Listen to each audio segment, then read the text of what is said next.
cannot almost believe I'm saying this. I'm on the Gaiety Theatre stage, ladies. I mean, this has been a long time coming, hasn't it? Absolutely. Wow. This is probably, we think, by the way, it's Calendar Girls. We'll come to that in a second, but the bit of sort of history in the making here, this possibly might be one of the first fully integrated audiences, no social distancing or anything, anywhere we know. Yeah, actually, we think it very possibly might be, because we're just in such a privileged position that there's no social distancing. So, no masks. The audience can relax and enjoy themselves, or we can go on stage and have fun. Yeah. Okay. Well, Calendar Girls is here now. Is this the female version of the Full Monty, or how do you describe it? There's a lot of sunflowers involved in this thing, isn't there? It's a very different story. Obviously, it's quite an iconic story. It goes back quite a long way.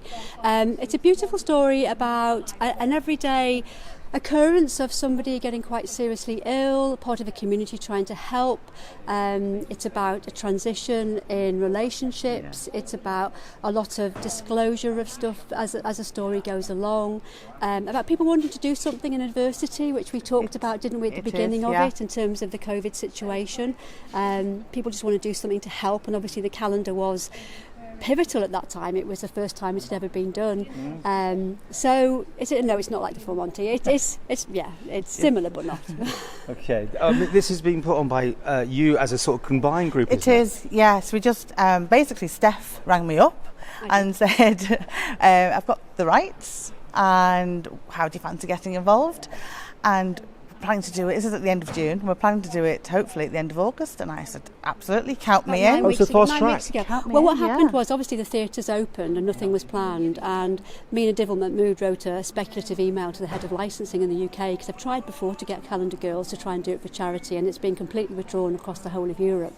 So I wrote a speculative, carefully worded email about the Isle of Man and COVID and our theatres being opened and wanting to do something for charity and opening the theatre with great pizzazz.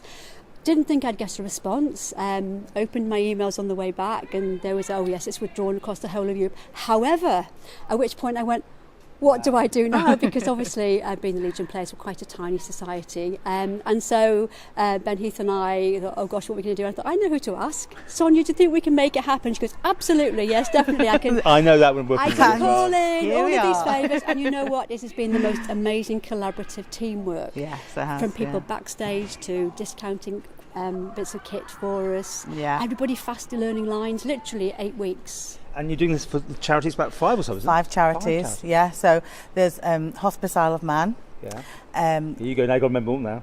Isle of Man Breast Care. Yeah. Breast Cancer Now. Roy Castle Lung Charity, Isle of Man, and also the Royal British Legion. Well done. Yeah, so all the profits will get divided between those 5 charities. Now, I've looked at the bookings, and we've seen a weird thing here, because you're opening on Tuesday, but I thought this will be going out on Tuesday, so it's opening tonight as such. It's weirdly really busy on the first few nights. I almost think people are dying to get back into the theatre almost.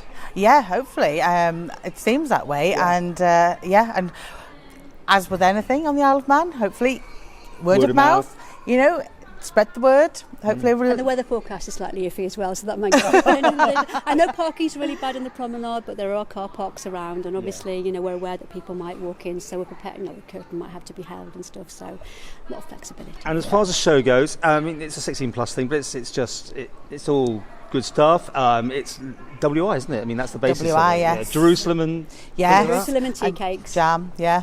Jam. Big buns, very big buns. You're all going to make history when this opens. I mean, in a sense, who knows where else there's any shows going on? Yeah, it's a total privilege, really. We can't.